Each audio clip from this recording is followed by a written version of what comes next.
House. Can you guys hear me? Amazing. Thank you for joining us. Welcome to the 5th year of Axios in Davos. Welcome to Axios House. We're so glad you're here. And to everyone joining us on live stream, hello to you as well. I'm Courtney Brown, Senior Economics Reporter. I write the daily macro newsletter. Maybe some of you subscribe. If you don't, yeah, Axios.com/newsletters. You can subscribe. Let's jump right in, right? Let's welcome the CEO of HPE, Antonio Neri.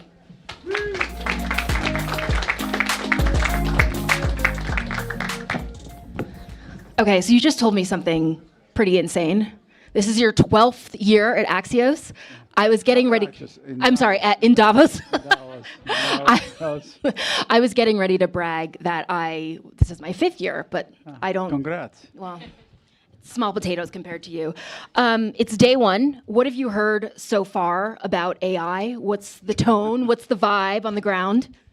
We've been talking about AI for a year plus, even last year when we were here. First of all, thank you for inviting me, and good afternoon, everyone. I hope you will have a great week here at Davos. Looks like the weather will be benign all the way to Friday, so that's good. No, I mean, obviously, AI continues to be a topic of discussion now, more from an idea to now being deployed. And with the challenges we see in the world, now stepping up into more the conversation about regulation, responsibility, and obviously sovereignty. But how's you said, it was previously an idea, now we're moving more into deployment. I mean, how else has the conversation around AI changed relative to 2025? And I know it's still day one, but what's your thought on that? No, I think we serve customers around 172 countries, and we serve every segment of the market from companies that build models from generative AI to agentic AI to physical AI, all the way to governments who are deploying AI in the sovereign borders, and then obviously the large enterprise. And what we see now is that the percentage of inferencing, because you talk about AI, you talk about training, and you're talking about inferencing, the percentage of inferencing is growing very rapidly, which tell us that obviously it's being deployed for different reasons, for production or for delivering specific outcomes. And so that's a very good sign, which means customers are finding a return on investment and they're finding the value of it. But new challenges come all the time, space, power, cooling, bias, all these things have to be dealt as you go, and then regulation and compliance. Relatedly, you wrote a blog for the WEF about digital sovereignty, and the first line of your post says, "The debate taking place today about digital sovereignty is no longer theoretical." I want to hear what you meant by that, and do you think it was a theoretical conversation last year, and this year it's not anymore? I think a year or two ago, people were still trying to figure out what AI was going to do. I think now they've realized, as well with some of the tensions we see around the world, through national security to geopolitical aspects, that now you have to take control of your destiny. The potential for AI is there, no question about it, but there are other challenges you have to solve. Customers have been going through the digital journey, and COVID was an accelerator of that. Automation now is at a new level. But when you think about AI, it's all about the data and how you use that data. And so in the past, we talk about data sovereignty. We talk about, here in Europe, GDPR and the like. But now it's all about how I control what data is being used for these models and making sure the provenance that the data is protected. So I think is definitely a topic, and as well as, where the models are coming from. What data has been used to train them in the past in the public domain. And therefore, controlling the model also has an aspect controlling your culture. I know you have talked and written a lot about distributed AI. And something I want you to help me with, I want you to help me reconcile this idea of maintaining digital sovereignty, but also this idea that you talk about, distributed AI. How can both of those things be true? Yeah. If you think about some of the use cases in the past, and thinking about controlling data, I actually think there is a way to share insights and knowledge without sharing the data. And so we have deployed in our company, working with unique customers, models that they are learning, but they are not actually sharing that data, are sharing the learning. That's what we call things like swarm learning. For example, that use case was deployed here in Europe with an entity called DZNE in Germany, who is doing a long-term research to solve issues like Alzheimer and dementia. But you want to protect the data. In some cases, strict regulatory environments associated with that data, but you still want to share the knowledge so we all can proceed and progress much faster. So that's why that distributed AI learning technique is something that I believe is going to take hold. And if you think about the agentic processes, right? So think about the ability for agents to learn without accessing data is very important. What's wrong with the current system, which is largely centralized? What are the problems? Well, first of all, there is a scale problem. There is also a cost problem. There is an energy problem. And then there is a sovereignty problem too, obviously, that you have to deal with it. So to me, it's like not different than the cloud journey. We live in a hybrid world. And I think over time, we're going to live in a hybrid world also in AI. I argue that AI at the core is the typical definition of a hybrid workload. And therefore, be able to access either data in your own environments, in a distributed environment. Because once you move data, you are exposed, you waste energy, you waste cost. But at the same time, sharing the learning with other industries is going to be an element if the right, ecosystems and policies are established. Does that fit with the new world that we are in / entering, which is increasingly more protectionist? Do people really want to share? Are we sharers still? I think we're more hoarders of information. Well, I started with global economy, decoupling the global economy, right? But I do believe, but we still operate in a global economy, believe it or not, right? So I do believe that at the core, at the society, and that's why the WEF is so important, because it's this mission to make the world better through dialogue, to collaboration, to shaping the right policies. There is absolutely space to drive collaboration and learning. It just starts with the will and the intention. Speaking of collaboration, this is something I've always wondered. Is there some sort of group chat of AI / tech CEOs that you're a part of? I mean, I seriously ask because do you think that there's enough coordination between some of your firms, given the stakes that are out there, which we know the stakes are huge? Well, there are formal and informal environments, settings where you do that. Obviously, in the United States, through the government, we have a lot of conversations between the industry and the government. But look, we have relationships with each other. We respect each other, and we have a lot of discussions. But ultimately, you're here to serve shareholders and your customers, and be able to solve problems better than anyone else. But definitely, make no mistake, when we get together, we actually share a lot. In fact, here at the EBC, we'll be talking about some of these issues. What's on the agenda? What are the top things you'd like to be talking about? Well, I think it's going to be mostly around the geopolitical environment and then the use of technologies to solve some of these challenges. I want to ask you about mistakes, and I would love to know, what is the mistake that you're most afraid of making with respect to AI? Not your whole life, but with respect to AI. I mean, we can talk about that too. But I made a lot of mistakes in my life. What are you? And I learned a lot. What are you most afraid of getting wrong? Yeah. Well, first, I will say the biggest mistake you make is not to get on board and wait. I think that's we have a saying in the company that the future belongs to the fast. And if one event that taught us a lot was COVID. People that were digitized and were automated were better prepared to deal with that challenge.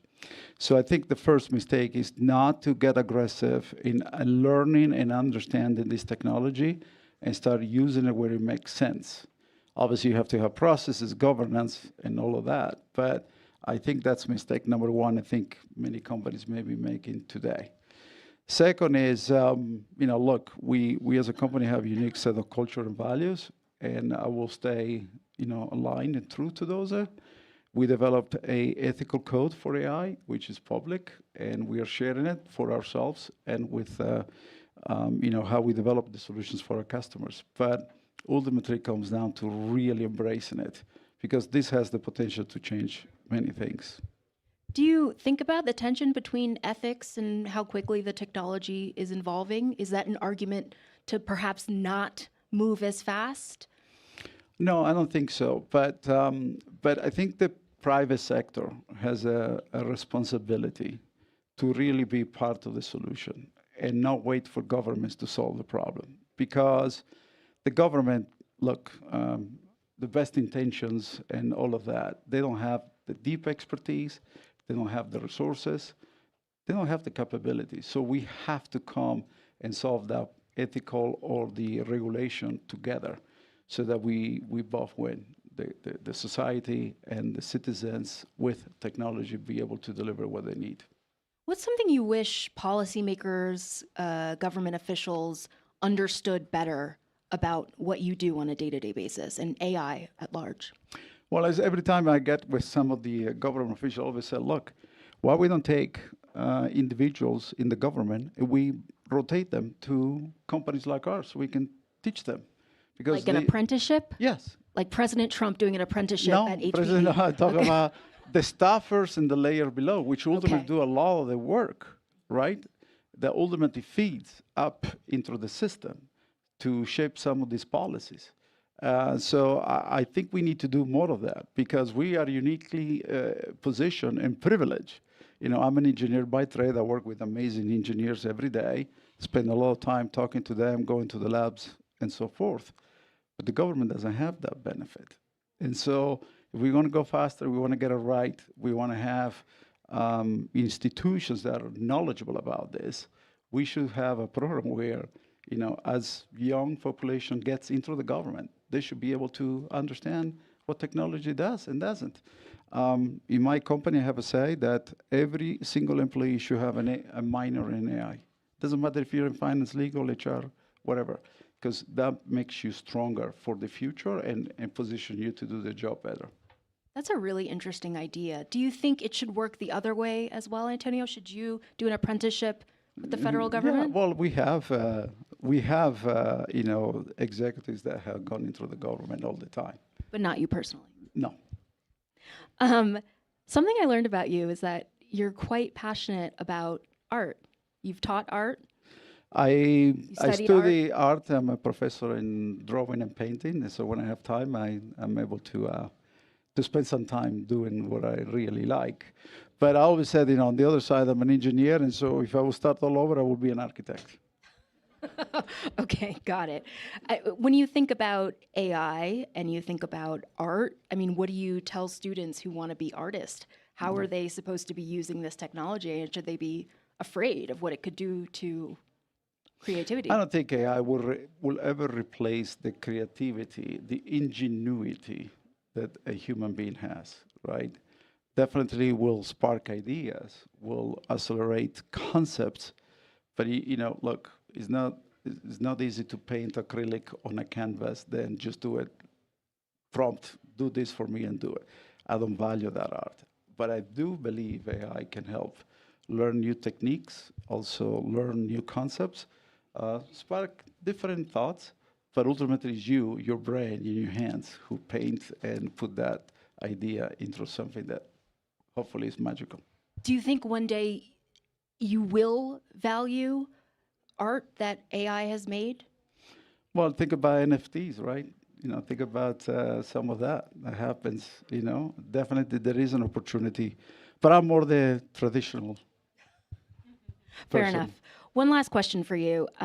Just as a CEO in corporate America, how do you think about the shifting macroeconomic backdrop, macroeconomic policies, under which AI is operating right now that may look different a week from now? Heck, it may look different tomorrow. How do you operate in an environment like that? Is it tougher to make decisions now? I have to tell you, in 2 weeks, it will be my 8th anniversary as the CEO of Hewlett Packard Enterprise. Congrats. Thank you. But I never imagined the world will be what it is today, or all the issues as a CEO or any position in the company you have to deal with it. We had first a big regulatory change in the United States. Then we had obviously the COVID event. We had supply chain disruption. We have geopolitical tensions. We have wars. And so as a CEO, you have to be resilient and you need to stay focused on the things that you can control. And then never forget where you can contribute, do it in the context of your community and the shareholders you serve. But fundamentally, yeah, every decision stops with you at some point, and you need to be comfortable to make that decision. But you have to have the right people around you so that you can learn from it. I always said, the day I stop learning, it's time for me to go. Do you feel like relative to 8 years ago, there is less and less in your control? No, I think there are different challenges. You still can control what you want to do or not to do. Definitely, there are challenges in how you navigate some of the issues. But the reality, you can make those decisions and maybe pivot to some other stuff that you maybe find more attractive or obviously adds value to employees and shareholders. But definitely, we have to learn to navigate issues in a way we didn't imagine maybe a decade ago. We're out of time. It was wonderful talking to you, Antonio. Thank you, And Courtney. I know he's a celebrity, but please do not rush the stage so we can continue programming. Thank you so much, Thank Antonio. you. I'm going to toss it to Nick Johnson.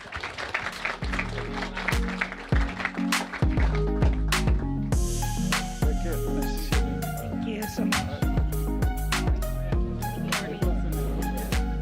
Thank you, Courtney. Hello, everyone. I'm Nicholas Johnson. I'm the publisher of Axios. Thank you so much for joining us this year at Davos at Axios House. This is our 4th year on the promenade with our giant A outside. We're very grateful, all of you, to be here. Also hugely grateful to all of our partners. We couldn't do anything each year at Davos without the support of our partners. So very grateful for Rubrik for making today's conversation possible. And so I'm very excited to welcome, for a view from the top conversation, to the Axios stage, Rubrik CEO and chairman and co-founder, Bipul Sinha. Bipul, great to see you. Welcome to Thanks, Davos. Nick.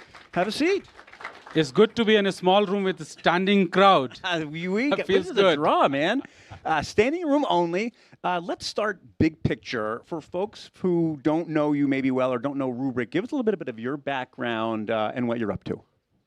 So Bipul Sinha, co-founder, CEO, chairman of Rubrik. I'm essentially 3 things. I'm an engineer, I'm a venture capitalist, and I'm also a founder, CEO, scaling a business. And all 3 combined has given me a unique perspective about starting a business and scaling a company. Rubrik is a security and AI operations company. We help businesses keep their operations running even when they have cyber attacks. And with a new Rubrik Agent Cloud, we are helping businesses roll out agents at a scale with confidence. We talked the other week about AI because, of course, everyone talks about AI before they get ready for Davos because that's the big topic here. You have a good historical framework for the way you approach it. So why don't you? I'd love for you to share that here before we go a little bit deeper on it. In my mind, AI is a new industrial age. If you go back 300 years, we were in agrarian economy with a lot of human labor and very little capital equipment. And then we had industrial revolution where a lot of capital equipment and a lot of labor that created this whole economy that Europe primarily benefited from. And then we had like this knowledge economy, computer, software, where the capital equipment actually was a smaller piece of it, but knowledge worker and labor was the big piece. Now we are back into the industrial economy where the factories, like GPU factory, call it data center, which is heating, cooling, lot of capital equipment that is creating intelligence. And that intelligence is doing the work at government, in the businesses, and only America and China has the capital to actually invest and scale these factories. So it's a very interesting industrial age we are in, and it also ended the knowledge economy. and it started a new economy, what I call intuition economy. And so there's a huge upside to this, as we've talked about, right? If you have AI agents or AI tools that can do 100 times, 1,000 times the work of a traditional worker, there's a flip side as well, though, right? If they get something wrong and the risk. Talk a little bit about how companies should navigate that. How do you balance the huge opportunity with all that can go wrong? In the modern workplace, you will have two kinds of workers, AI worker and human worker. And AI workers will do knowledge work. Knowledge work is something that is codified. Anything that data can decide will be decided by AI. And then humans have to connect new dots to create value. And as soon as the new dots are created and market accepts it, it becomes an accepted knowledge and it goes to AI. So as you can see, the AI work is going to be huge because every codified knowledge AI is operating on. So it's a 100x opportunities because now AI can write your code, do customer service, write your contract. Like AI can be your doctor and do lots of basic stuff. But then if AI gets compromised and if somebody sitting in North Korea controls your AI agent, then they are actually refunding millions of dollars to your customers without you even knowing about it. So and that's the 100x risk. So how do you manage this 100x opportunity with 100x risk? And that's why you need to have a very strong strategy around AI governance. So understand what AI agents you have, what are the guardrails, what they are allowed and not allowed to do, and should they misbehave, do you have a rewind button to undo their action? Where does that awareness sit? Right? Like we've almost got like a split, bifurcated workforce here, like the AI workers and the human workers who know things and know different things. Where does that come together? Who is the person? Is it at the board level, at the CEO level, at the manager level? Like how do you counsel enterprises to understand and manage that risk? So AI risk management will also be done by AI. So you will have like judgment agents or judgment models that is saying right or wrong, allowed or not allowed. And then you have human beings which are steering this whole operation. So beings are not doing the work, but they are steering. So making decision, taking a look at the exception. But most of the judgment is done by agents itself. So you'll have two agents, worker agent and then judgment agents. Who gets this right? As you talk to companies and executives, what are the traits that they have? Like for advice for folks can take back to their own organizations. Like what culturally, how should executives think about this to get this right? And what are the bottlenecks that lead people to get it wrong? Folks get it wrong if they are just thinking about let's do AI. There is no such thing as let's do AI. You need to figure out what is a specific workflow in your business, which is specific to your business, where you want to automate end-to-end and scale it with AI. So for example, marketing.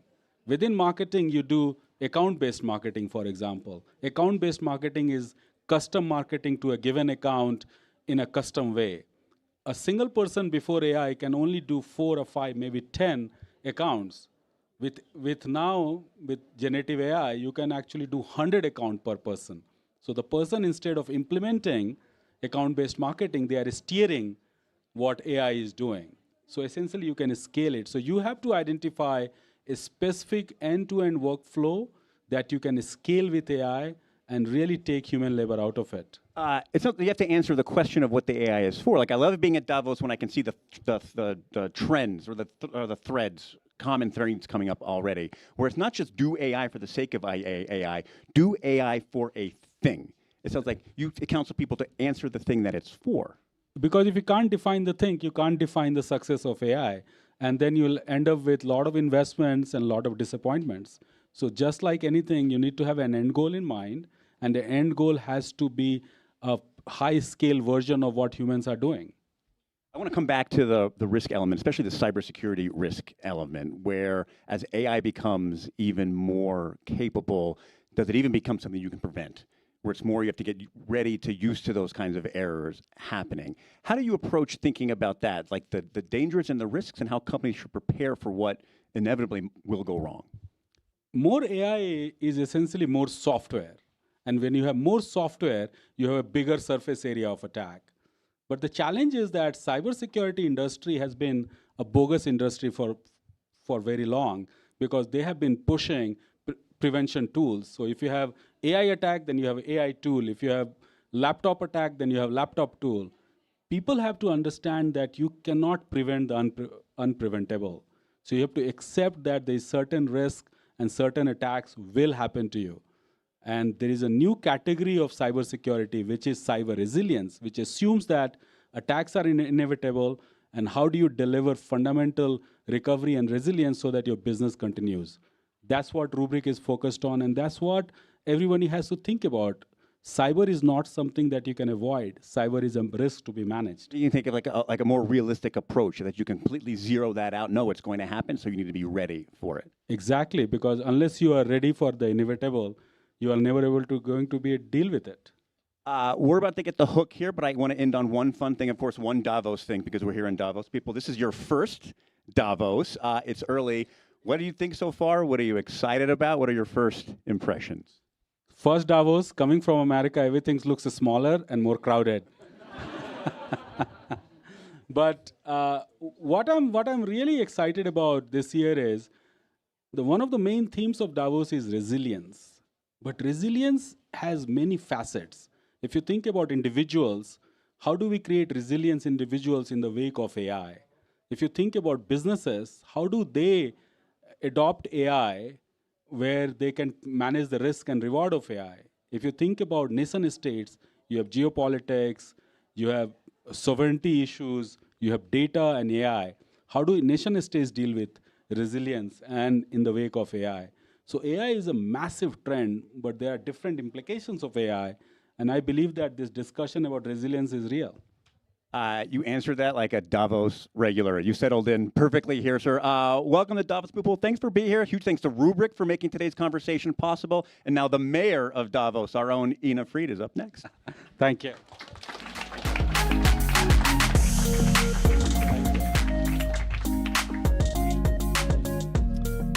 Thanks, Nick. And hello, everyone. And thank you for the folks on the live stream. I'm Ina Fried, Chief Technology Correspondent at Axios.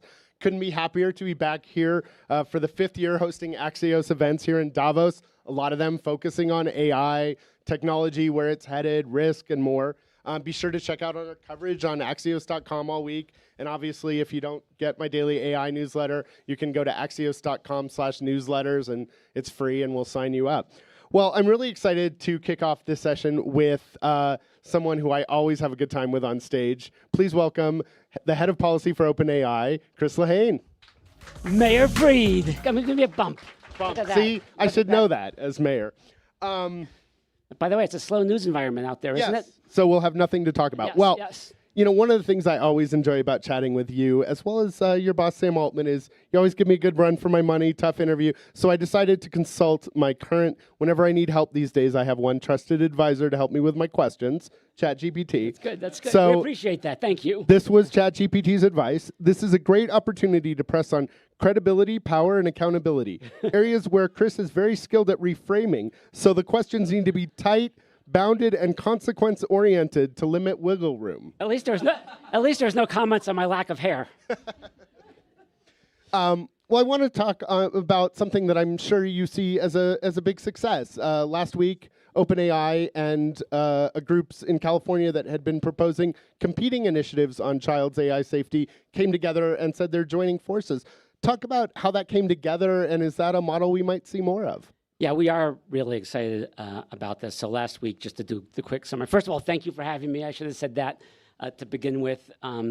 It's awesome, like, to see this room with this many people. I mean, the mayor draws an audience. And thank you to Mike and Jim, who are back there somewhere.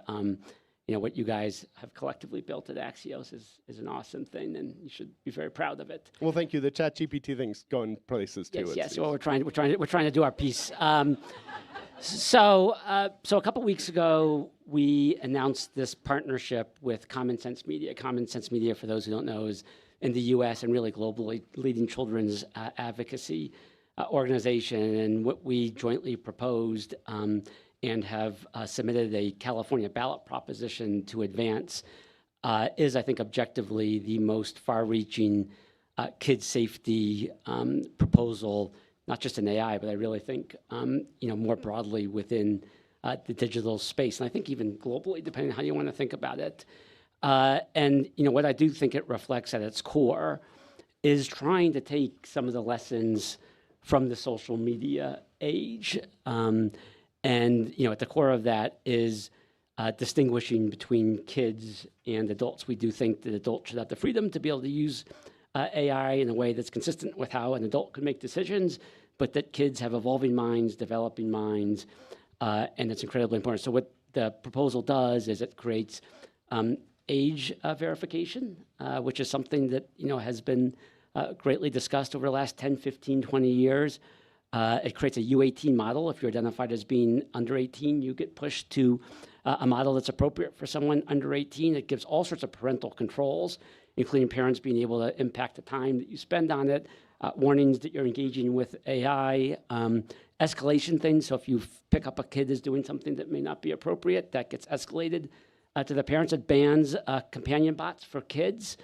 And we do think that in the collective, is incredibly important. And I think above and beyond all of that, I think what this is really trying to get at is that as we build out this technology, we're going to use infrastructure probably in interchangeable ways here, but it is almost an infrastructure.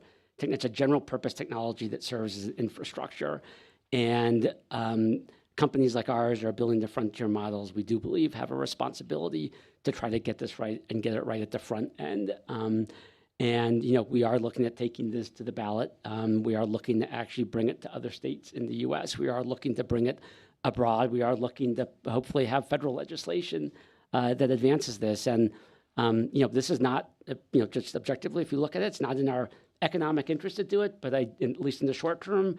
But I do think it's in the long-term interest in terms of helping to establish and build up the trust to have the social license to build this technology. We think about this in the following way. Are you building AI to disrupt for the benefit of humans or at their expense? And we really need to make sure we're building it to benefit folks. Well, that's a nice transition to There you another. go. That was a setup for Ina right there. To the next development from last week, which is this had been talked about. You guys had said it might be coming for a while, but ads are coming to ChatGPT.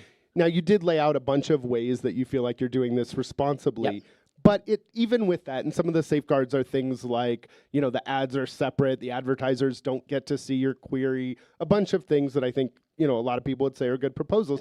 But the mere introduction of ads does introduce a second customer. ChatGPT until now has been basically there to serve my needs. You guys have said we're not trying to maximize attention, all these things. How do you introduce ads and now have advertisers and not have a second interest? It's a great question. So over the next little bit, and we shared this out last week, we are going to be effectively conducting a series of tests. Those tests will be through the prism of the principles that we outlined, and there's a number of them. But at the top of that is making sure that people authentically feel and genuinely feel that they're getting the answers that they want when they engage with chat. So the ads, in terms of how they'll show up, where they'll be, will be deprecated in terms of when you're interacting with chat. But I think those are the things that we're going to really want to learn as we go through these experiments to make sure it's actually delivering on the principles that we've articulated. I think amongst the other principles that we shared is that we do want people to have access to AI. And so just a little background, probably a lot of folks in this room know, we have roughly 850 million people who use chat on a regular daily basis. The vast majority of those are accessing the technology for free. We make it available for free, almost like it's a public utility out there. At some level, you do have to pay for the compute that makes that available. We started off when chat was released back in 2022, right, with which was Chat 3.5 with a subscription model at that time. And over the last several years, we have really sought to sort of diversify our business model. I think you can think of ads as one part. You've got subscriptions, you've got an API business, you've got enterprise, other things that will be coming. But I think most importantly, when you think about those ads, they will actually help create the revenue so that we continue to buy the compute that allows this technology to be made accessible in a free way to hundreds of millions of people And around certainly, the world. most of the consumer internet has been built that way. But a lot of people feel like if we had it to do over again, we wouldn't necessarily want an ad-sponsored internet. And obviously, it does allow more people access. But OpenAI has been getting this question for years, and you've always said we will consider it, but there's a lot of risks. There's a lot of things we'd have to think about first. And one person at OpenAI in 2024 said, I kind of think of ads as a last resort for us as a business model, and that was your boss, Sam Altman, in October of 2024, so not that long ago. It's a last resort. What changed? I think it's really, as we've looked at what's happening with the technology, and you guys did some adroit reporting on this today, but we see what we have called a capability overhang out there. And let me unpack that a bit because it does relate specifically to the ads piece that you're asking about. What we're seeing is that technology continues to accelerate in terms of where it's going. Like, this is not a status quo technology. It's moving faster than really any sort of historical comparison you could make. But you're seeing it at the individual level, at the company level, and the country level, sort of this growing gap between those who are building the systems in and those that are not. Just to give a stat on this, our individual the power users are effectively getting a 7x multiplier versus a non-power user in terms of the economic productivity that they're able to generate. Think of that as their economic value. So there's all this extra benefit there. Why would you need ads? So where I'm going with this is that because we're very concerned that there is going to be a gap between those who have access to this and get trained on to use it and develop agency, and those who do not, it's more important than ever that we're going to need to be able to make sure that we're actually giving that baseline access. Like, we actually think that access to AI should be considered a basic right. And I think as we move in to the age of intelligence, beginning to understand and think about it as a basic right if you're going to be able to participate in the economics of the intelligence age. And so for us, the ads help ensure that we're able to pay for the compute that allows the innovation and allows the access for those users. And should there be guardrails? A lot of things are based on voluntary commitments. You guys made a series of them around ads. But as we get these highly persuasive systems, today you're not doing that. But, these could really help sell some things if they convince us. Should there be laws around what a chatbot can and can't do in terms of selling you stuff? Yeah, first of all, I think that comes back. I think there's two levels. That one, I think to continue to get the type of audience, users, consumers that we currently have, you're going to have to maintain levels of trust. There are other options out there, and if people don't trust you, they will migrate to other places. So I think what we have seen and what we see from all of our data is that people do look at chat as something that is there to help empower their ability to think, to learn, to make, to create, and to produce. And if you lose that trust, in effect, you lose the social contract. So the market will help sort it out. So there's a market, but I'm also not going to sit here and just say the market is the only thing, right?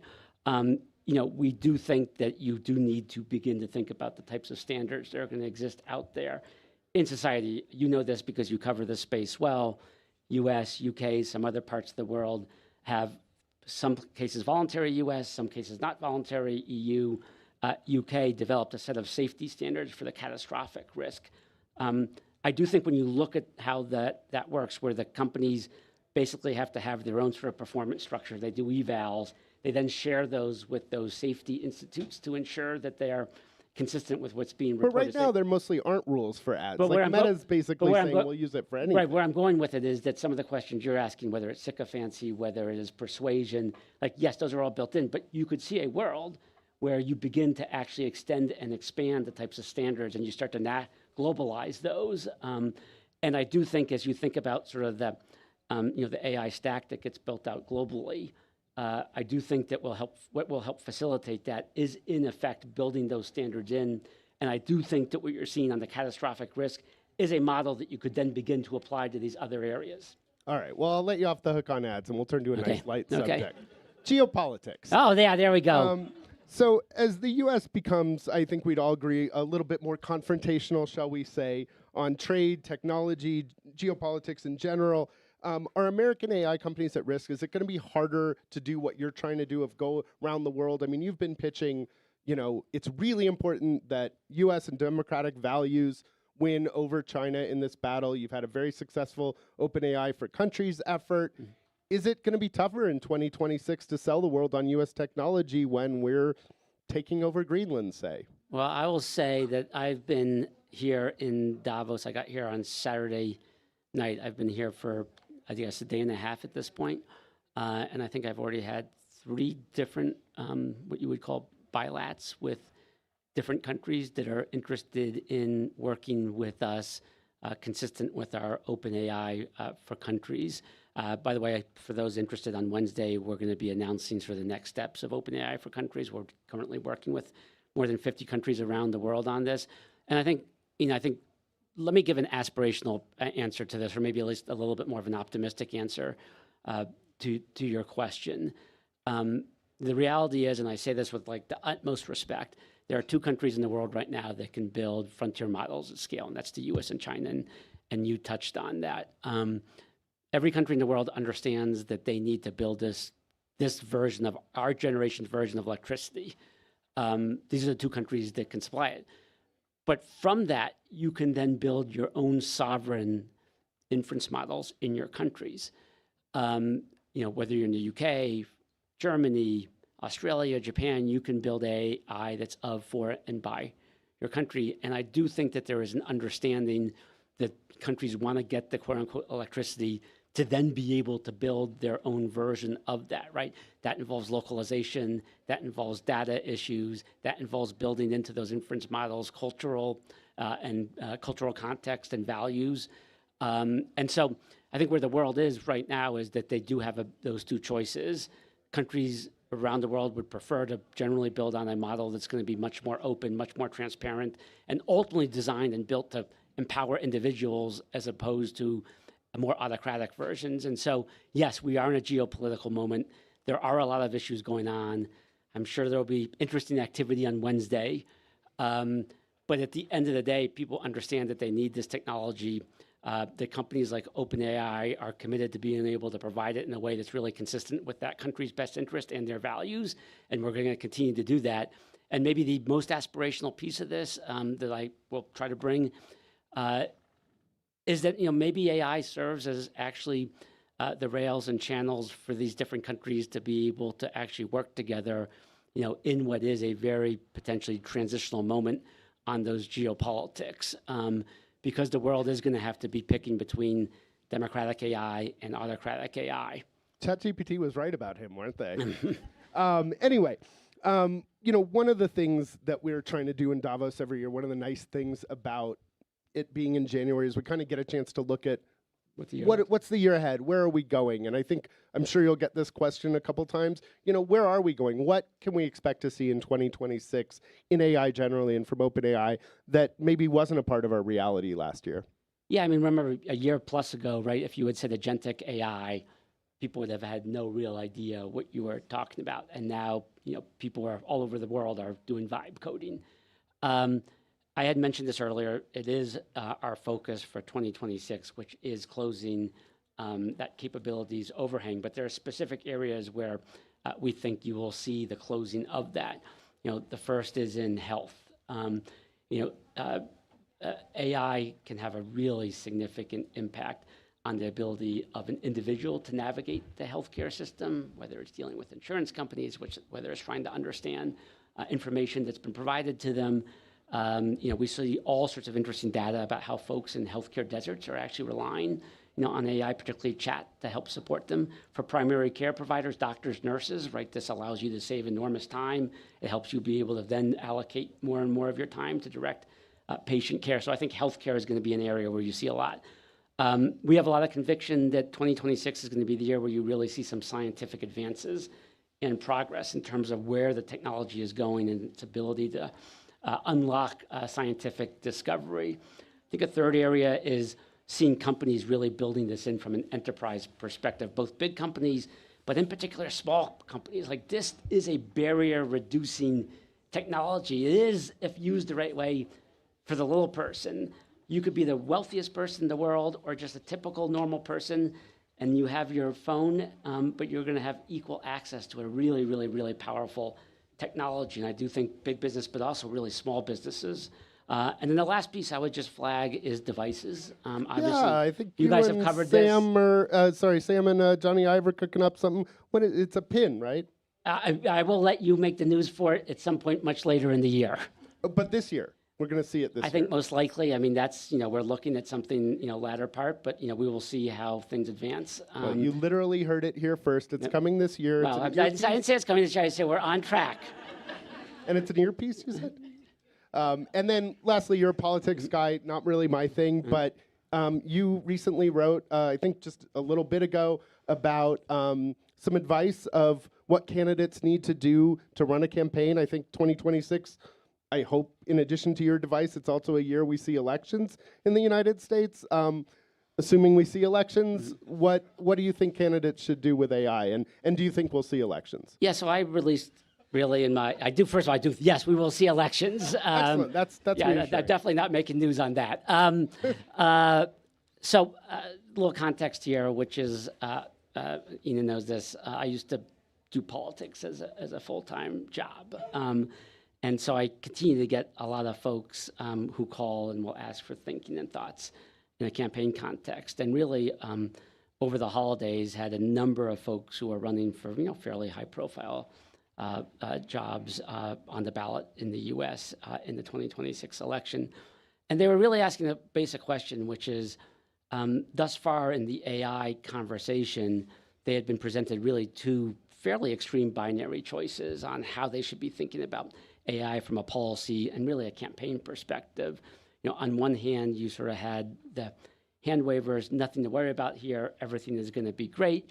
You'll be playing video games for a living. You'll be on a permanent vacation, right? You're going to have an incredible life. And then on the other extreme, a doomer perspective, which effectively is this elitist and, in my view, undemocratic perspective, which is that this technology is so dangerous that only a small number of people should control, and that should be us. And those are really unsatisfying to voters. Voters in the U.S., if you're looking at polling, would say we want the U.S. has to prevail against China. We do think investing in AI is in the best interest of the U.S., but we also want to know, are we going to get our piece? How's it going to impact? Is it going to actually create economic opportunity for me and my family, my kid? Is my kid going to be safe? We've touched on that. Am I going to be paying more in electricity costs for this? And so in response to that, I actually wrote a memo over the holiday. Chat did help me, because it was originally some texts and then some emails, and I just sort of dumped it in the chat and said, well, put this into an agenda. And it really came out with a vision and a version that is almost like an AI populist agenda. And it has a number of pieces in there. It talks about how AI should be a right. It talks about how the U.S. should have a goal of getting everyone literate, reading, writing, and arithmetic, and AI literacy, because you need that literacy if you're going to even have any opportunity to take that access and then translate it into economic benefits. Talks about maybe beginning to rethink corporate structures so that the public's interest is more aligned with the private sector's interest as they build this out. It has the kids' safety piece in it, and it even talks about this idea, this is U.S. data, $144,000 is what folks have identified in the U.S. is what it really takes for a family to live a middle-class life. The median family income right now is about $75,000. I think that explains a lot about some of the dynamics that exist in the U.S. and in the U.S. the belief that the American dream is not there and concerns about the establishment. And what the piece suggests is, why don't we take that $144,000 and actually make that like a goal for the country, right? Why doesn't Sam just give us that? Well, so I talk about that a little bit, right? In the corporate design, I made the point that almost a third of OpenAI, from an ownership perspective, is controlled by a nonprofit. When we announced that and went through the restructure, created what is now the second largest nonprofit in history, right? That nonprofit is effectively taking the upside of OpenAI and allocating it to deliver and serve the public good. I'm not saying could it provide AGI, or that's not really what it's. Well, I mean, but the mission of not AGI, UBI. Could it provide basic income, or that's not really? I think what we're focused on is how you actually take access and then empower people so that they can create their own economics. I do think we fundamentally believe that there is a certain integrity to work and integrity to labor. And if you look at what I outlined, what it really addresses is that really over the last 20, 25 years, there has been a real imbalance, if you think about the theory of the value of labor, between capital and labor, with capital increasingly And getting AI more and more seems power. to make it much worse. Well, right? so the point here is that unless we do something now to get that balance more calibrated, so that you're actually giving people who are delivering labor more of a stake in this, it's going to be very difficult for folks to actually get their fair chance in this economy. And if we don't do this now in some kind of a pre-distributive way, we're going to miss that shot. Yeah, and Marie Antoinette, bad things happened. Well, I when- mean, I saw someone, the other day suggest, well, you can get your jobs, you can become a minister or a rabbi, or you can become a professional athlete. Like, that to me was a version of let them eat cake, right, Yeah. for this age. Like, I do think we have to start to get well, this. for you and I think priest and rabbi might have been the only That may have options. been the, yes. But that's a whole separate Yeah, conversation. well, We'll have to take offline. But I yes. would love to chat with Chris all day. I think we are out of time. I know some folks it looks like are eager to chat with Chris. I think he's going to stay for a few moments. Mm-hmm. Let's please not swamp him, but let's thank him for being such Thanks, a everyone. patient Thanks for guest. having me. For everyone, please stay. We have more programming later this afternoon. Have some bites, some drinks, and let's mingle.